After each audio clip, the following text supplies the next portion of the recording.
Welcome to Limitless, the Blind Beginnings podcast where seeing things differently inspires limitless possibilities.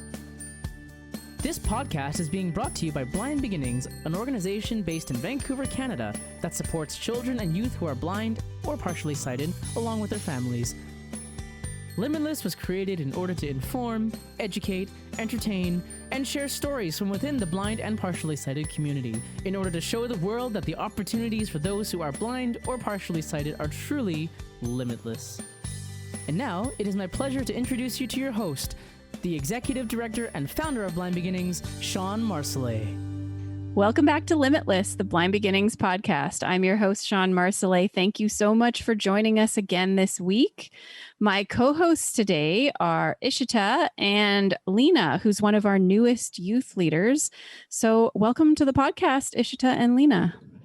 Thank you. That was awesome in stereo. Why don't you guys introduce yourselves for our listeners? Just a little bit, a little bit about yourself, and then we'll get to our guest. Hi, everyone. My name is Ishita, and I have a condition called cone rod dystrophy. So essentially that primarily affects my central field of vision. I can see general shapes and colors, but I have issues with seeing finer details. Hello, everyone. I'm Leena. I'm one of the newest youth leaders that Shawn mentioned. I am completely blind. The cause of that was a brain tumor when I was little, and I'm really excited. Awesome. Well, we're excited to have you. Thank you. And we have a special guest today. I'm super excited to introduce our guest, Dougie Dow. He is somebody who's been volunteering with Blind Beginnings. You're going to hear more about that. And he's going to be helping out a little bit with our virtual summer camp. Welcome to the podcast, Dougie. Thank you very much. Now, you are also visually impaired. Would you tell our listeners a little bit about your vision? I will indeed. So I'll start. My pronouns are them, he. My vision condition is congenital nystagmus. I share a vision condition with my older sister by 5 years. I'd have about 8% vision, which is quite good, but I have discovered, especially from about 30 onward, the less I use my vision, the happier I am. Generally speaking, if I use my full vision, it's usually going to result in me having lots of headaches and not feeling very good. So I feel if I am kind of getting to a point where I'm only really noticing shapes and just patterns is when I'm at my happiest and not feeling like sick from a headache. Oh, yeah. I get a lot of headaches too. And I mean, I have such little vision now that I don't know if it's to do with eye strain or not, but it doesn't matter. Headaches are lousy. One of the reasons we love you, Dougie, is because you have brought improv to Blind Beginnings. So we were curious, how did you get into improv or acting? What's your story around that? Absolutely. My story around that, well, I think I had a love for it since an early age, but I just never really felt at the time when I went to school, there was an opportunity. One of the only real times I think I ever did anything stage related in my life was at Bowen Camp. I did a stand-up set that was primarily ripped off of Eddie Murphy. Who, by the way, his material is no longer appropriate for anyone of any age. And then fast forward about 20 years, I guess, when I was around 42, and I'm kind of a completely different person at this point. I've started using a cane for 3 years. I'm way more confident in myself. And one time I was at hockey. Some producers for the television series C came, and they were looking for background actors. So I was able to do that. And then that got me really thinking about other creative opportunities. The first thing I did was take an acting class through a community center. And I had I only took one class, and I immediately knew it wasn't going to be a fit. I felt the instructor was fairly misogynistic, and I ended up in a scene that involved like a suicide thing, which made me feel very uncomfortable. So I was able to get a refund, fortunately. And then this was my birthday. So shortly thereafter, on my birthday, I was speaking to another person that volunteers at Blind Beginnings named Shawn, and they had done improv. So then that prompted me to get a free scholarship from Blind Tiger Comedy.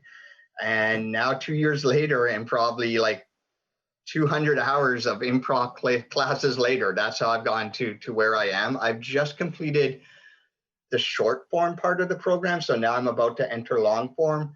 But then also I did a lot of improv that dealt with how do we look at our multi-intersectional identities and bring that into comedy? Because I felt one thing for me is a lot of comedy in the past I felt was too much around putting people down. And I feel for me, it really should be about lifting people up. And a big part of me for that is to do that, we have to have a greater understanding of each other and all those things that give us privilege and those things that take away from that.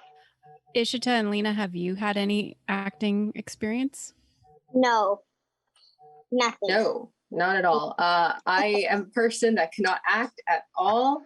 So I was going to ask you, Dougie, do you have any tips for anybody that's interested in acting who may not have acted a day in their life?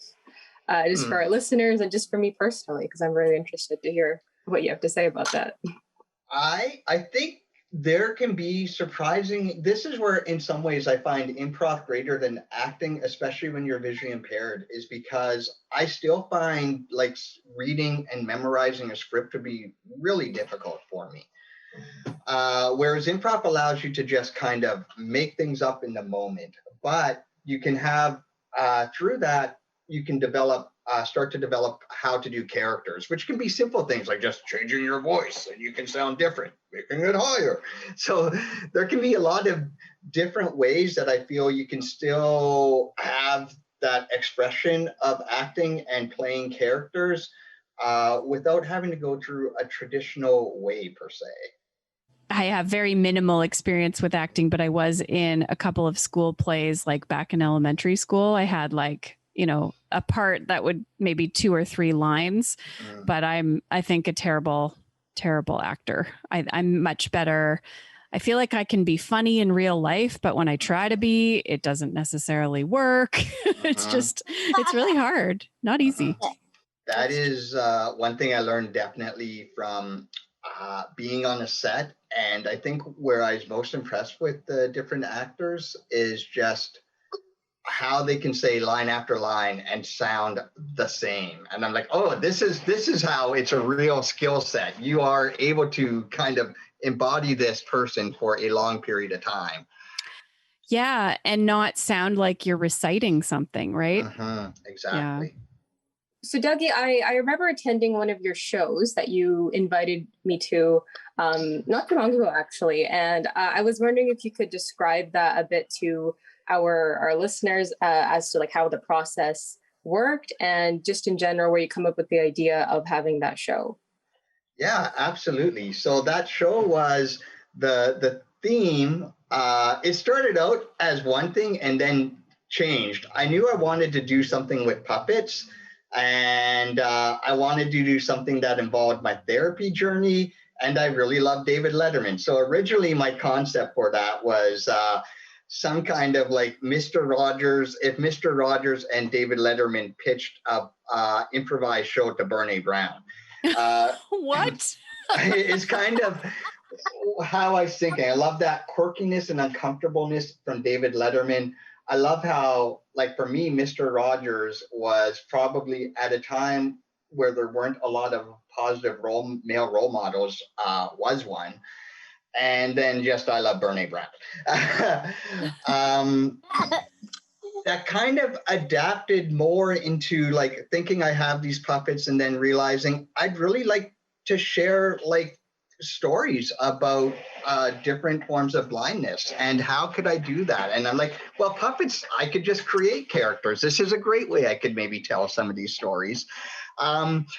And then once I got into it, I realized very quickly that I could not do this by myself. I was like, so I quickly reeled in my teenage daughter to join the production. So now what we're hoping to do next with the show is do some part of it as a sketch scripted show to talk about the accessibility components, and then have a live improv version on maybe those conversations. So we're hoping we're hoping to do another episode in the next month or so. That's cool. So is this something open to anybody to view? Yes, it is on my YouTube channel, which is Dougie Kane Comedy. So for context, for everybody that's listening, this show was on Zoom. So Dougie sent us the link and I was able to join in, and like, I really loved it. I thought it was really funny and creative. And honestly, Dougie, you were asking for prompts from the audience, and I loved how you're able to incorporate them so quickly and so well. I honestly was just astonished by that. So a question that I have is, how has the pandemic affected your career and the way that you plan these shows? I think the one way was with us switching to Zoom. It really allowed me to improvise in a different way. In some ways, I just find Zoom is you really don't need your screen that much. I find you can do so much with just description. And then I'm not sure why, when you're in person, maybe that you don't naturally think of that. But I've just found Zoom allowed me to do way more descriptive things around that. So that was really beneficial. I think for me, it's been a really great platform. It allowed me to slow down more. A lot of, especially early in my improv career, and still probably today, I can just kind of go out there like a total hot mess and have 1,000 different ideas. And I really have to just kind of slow myself down and be in the moment more. And Zoom has been wonderful for that. And also just like with being visually impaired, I found some of the ways we do things are just automatically more accessible. Like when we do games, we'll usually assign a numbered order, so you know exactly where you're going to go each time. When we are doing name games, we always say the person's name of who we're sending it to. Whereas when we were live, we would just point to somebody. So I would always ask people to state my name anyway, or I would not know. So I feel in some ways it's been a bit more accessible of a format, and is why I felt so comfortable maybe wanting to try and bring this to Blind Beginnings for Improv this way.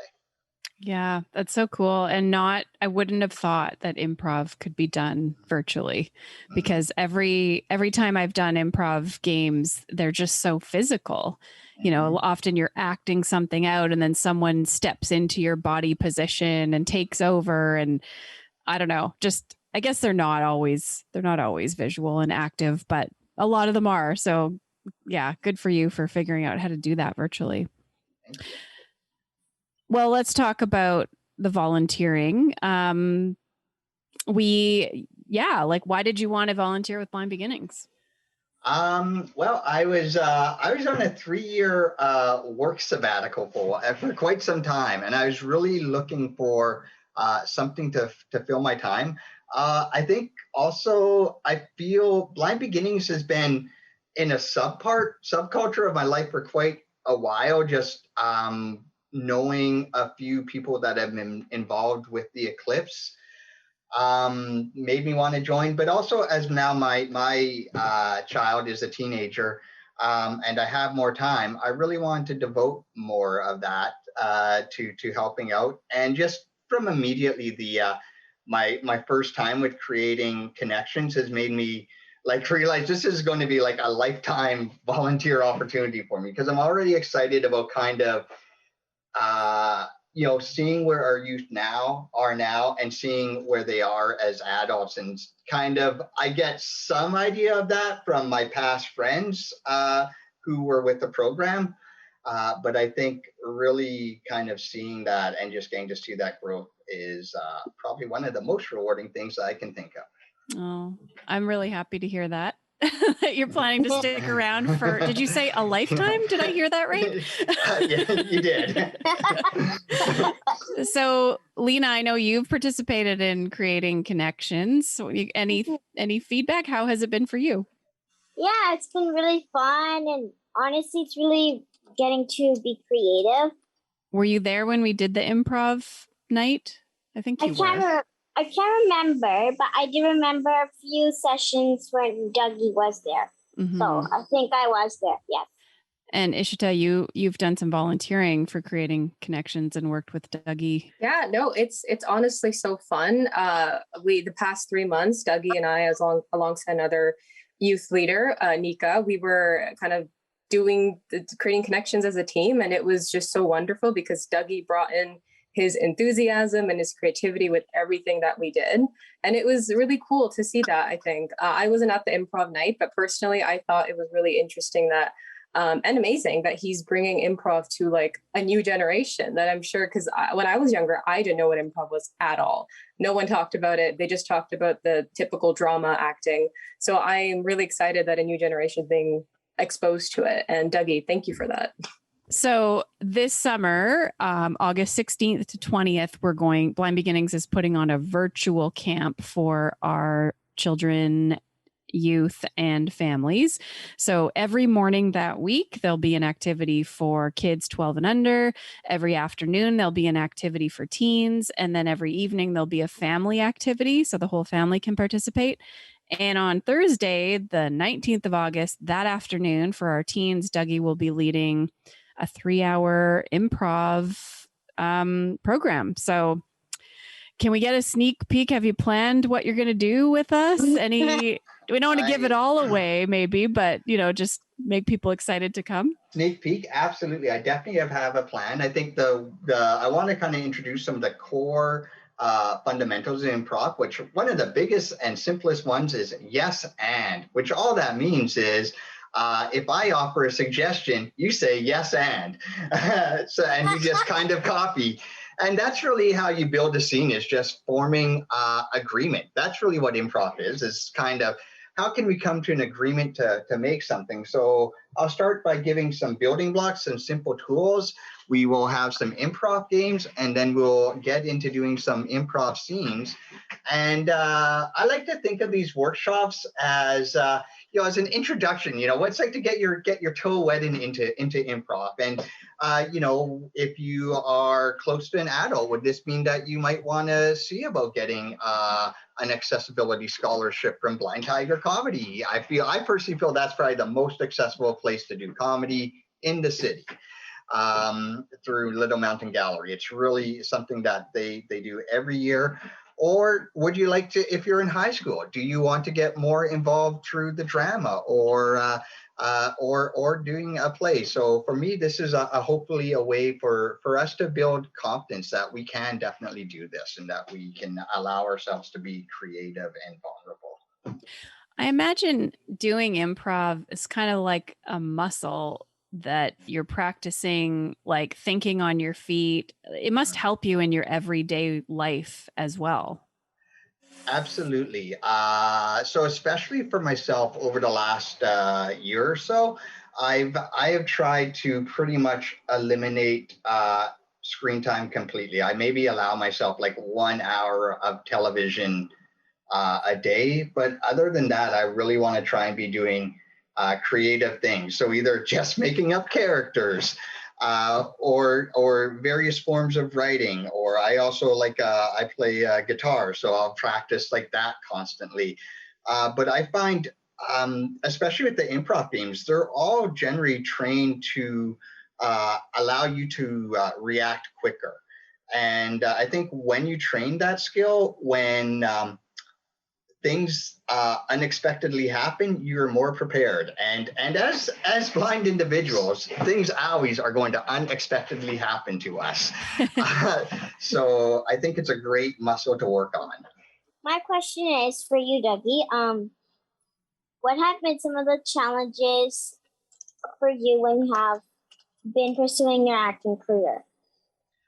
I'd say one of the biggest things would definitely be for acting would be like reading the scripts, because I pretty much have to memorize all of that. There's no real way that, 'cause even for me to read at a easy level is generally like a 48 to 72 point font, which destroys a lot of trees, to be honest. And it's still a very slow process for me to read that way. So that's kind of one thing. I just have to if I'm going to do something, I have to really make sure that I'm going to give myself the time to listen to it a bunch of times to be able to cognizantly kind of remember that and get that flow down. Another thing for improv scenes, and in some ways I feel, I'm not sure if it's a negative or a positive, but when you're coming into a scene, if you're doing a game of freeze, I often really don't have a great idea what those body positions are or specifically what they could be doing. So that, I think the positive is it causes you to come in with something very creative.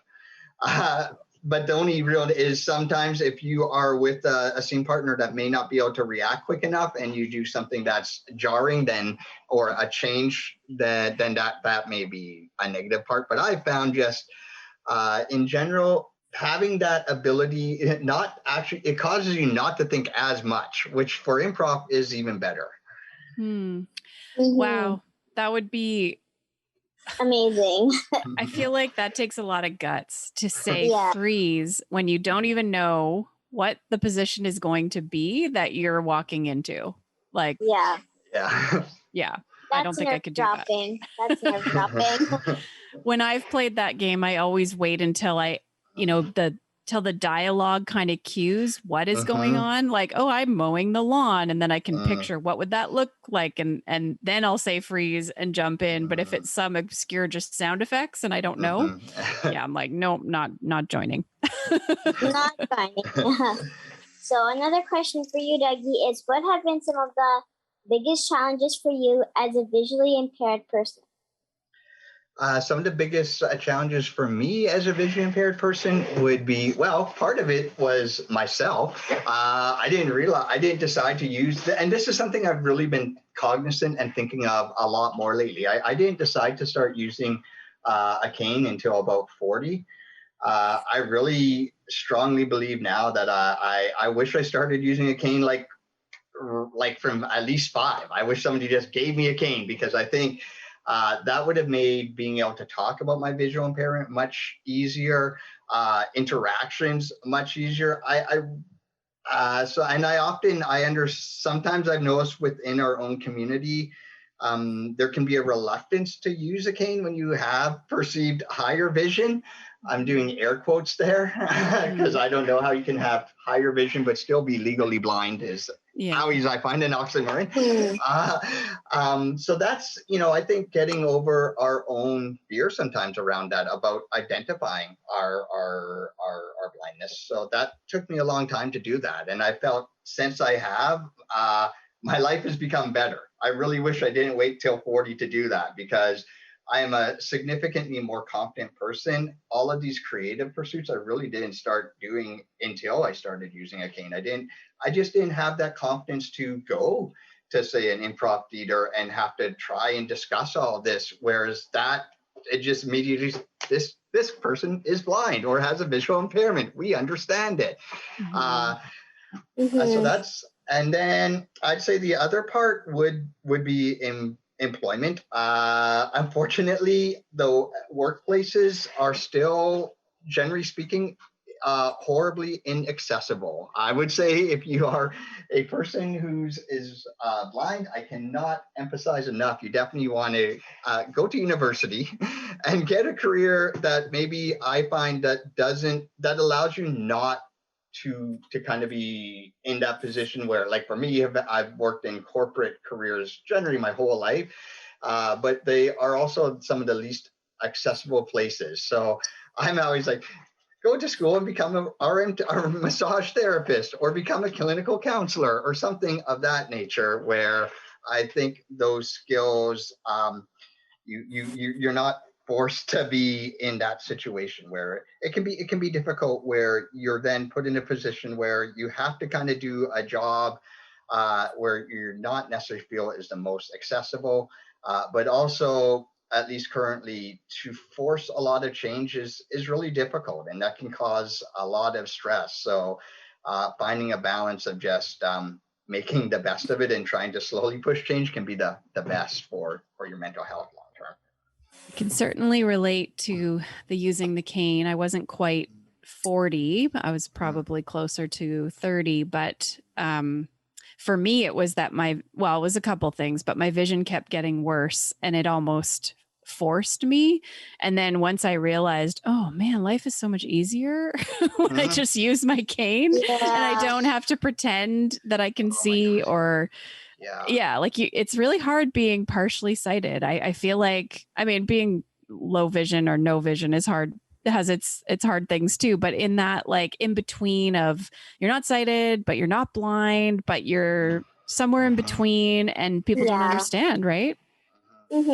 First, you were given a cane both like really late, and I think if you get a cane when you're a bit young, like you were saying 5 years of age, I think it would have maybe like helped you a little bit. And second of all, as you kind of get used to it, I think it's really important that you can start to have more confidence in explaining to people about your vision. Absolutely. So for me, so I'd have like a cosmetic disability. Like, so my one eye, because I have a nystagmus, the one eye is always like moving all over the place. And then my other eye, it kind of inverts inward. So especially like as a child, like children's natural reaction would be, what's wrong with your eye? And then you're automatically, it's kind of personalized. And that's the biggest thing I also found since using a cane is people, they don't notice that. They ask, oh, hey, what's this cane? Or, well, they usually say stick. They usually say stick. I know what I'm talking about. But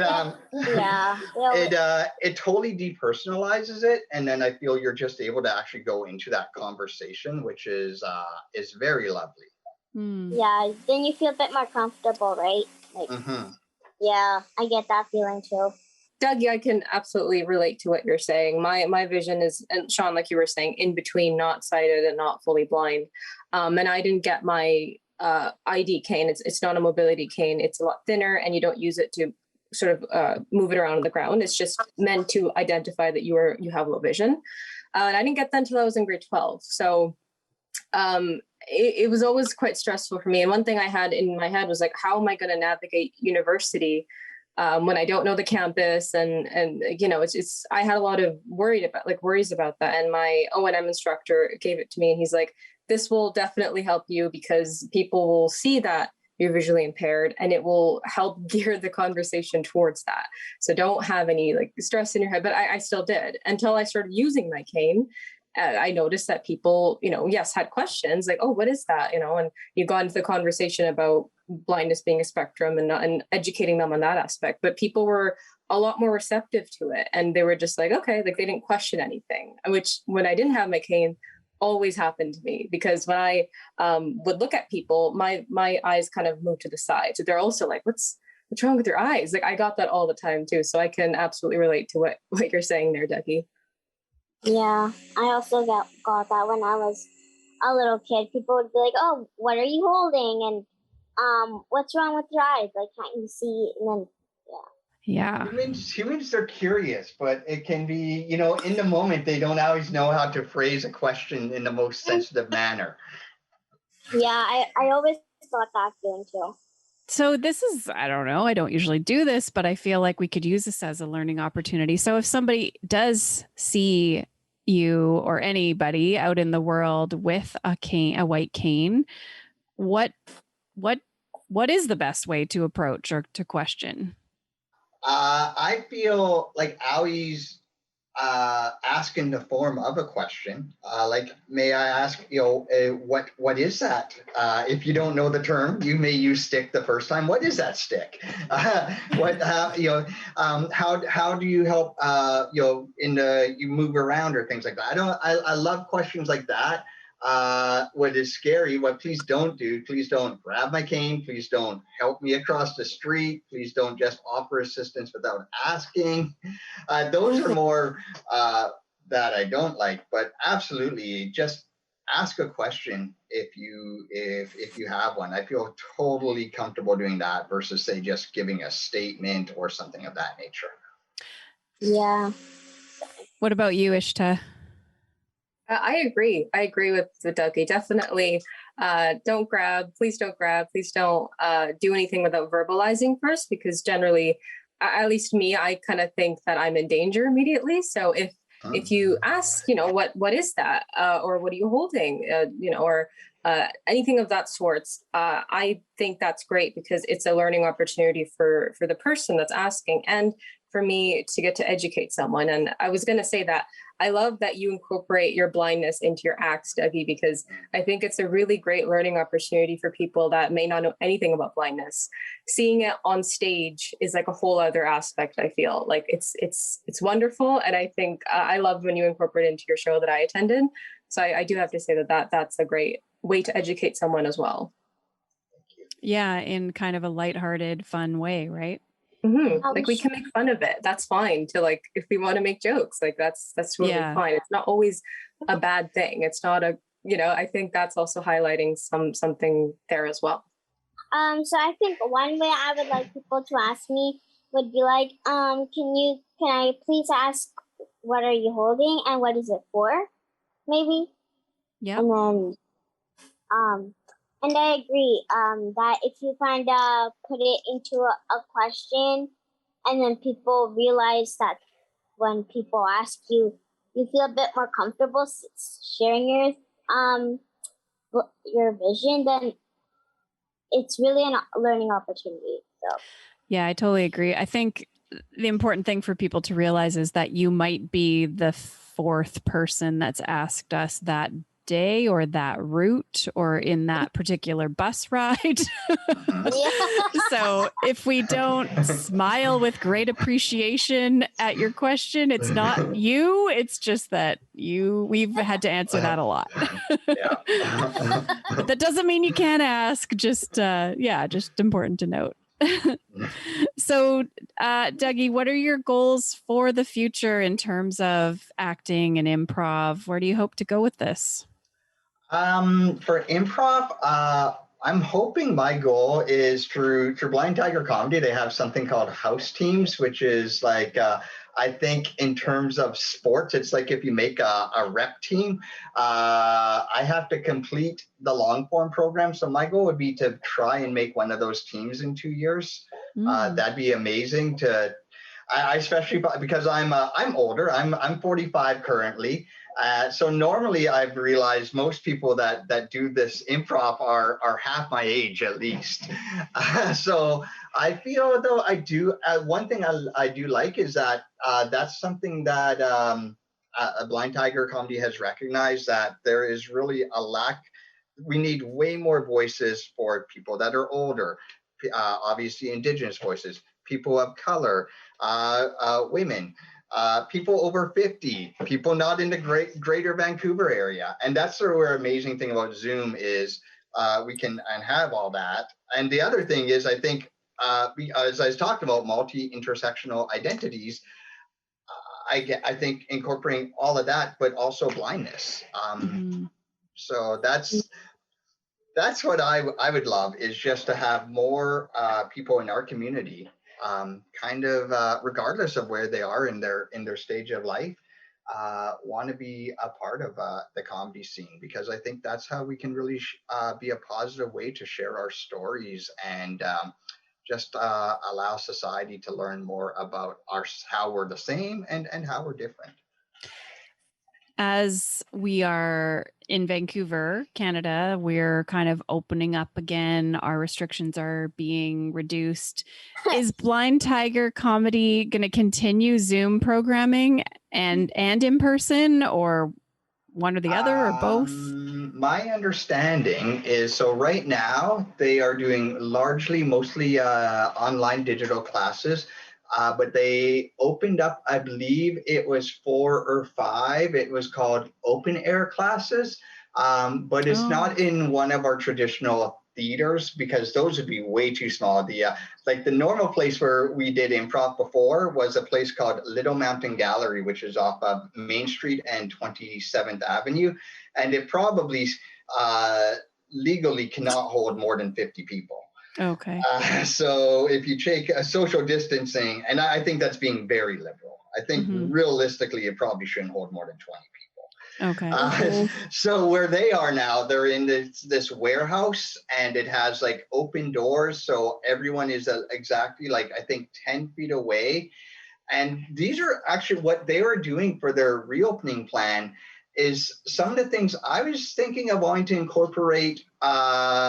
Seeing these things have made my mind go all crazy. Like, how could I start incorporating some ideas from this to ever improvise with blind people in the future? Because I know like spatial awareness can be a real challenge. So they have everyone in kind of these squares that were taped off. So I'm like, maybe you could kind of have an area taped off, but with like tactile tape. So that way you kind of know, you have a sense of where you are at least. Especially I think at the beginning, even for me, because I find that would just allow me to be more grounded and a way to feel comfortable in your space.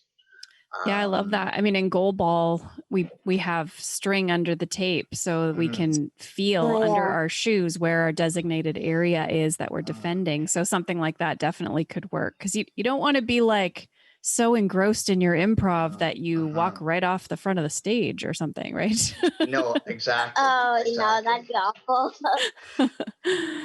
Awesome. Well, that sounds exciting. I've been wanting to do some of those improv classes for a while, but it's just getting there. So if there is programming, virtually, that makes it a heck of a lot easier to fit it into a busy life. Absolutely. Thank you so much, Dougie, for joining us today. I'm super excited for your camp session, August 19th. That's going to be really fun. So all the BC teens who want to sign up for that, please do. And just, I know everybody's really enjoying our once a month, last Friday of the month, Creating Connections nights with you as well. So thanks for volunteering with Blind Beginnings, and thanks for being here today. Thank you very much for having me. And thank you, Ishita and Leena, for co-hosting with me today. Thank you. No problem. Thank you for having us. You've been listening to Limitless, the Blind Beginnings podcast. If you have a question, a comment, a request for a future topic, please send us an email to limitless@blindbeginnings.ca. And please share our podcast with a friend, leave us a rating, and join us next time. This podcast has been brought to you by Blind Beginnings, an organization based in Vancouver, Canada, that supports children and youth who are blind or partially sighted, along with their families. Music for this podcast is composed by Shawn Bishop and Clement Chow. Production and audio editing by Rob Minot. For more information about Blind Beginnings and the work it does to support children and youth who are blind and partially sighted, along with their families, visit us on the web at www.blindbeginnings.ca, and also remember to follow us on Facebook, Instagram, and Twitter. We thank you for joining us, and we look forward to seeing you next time.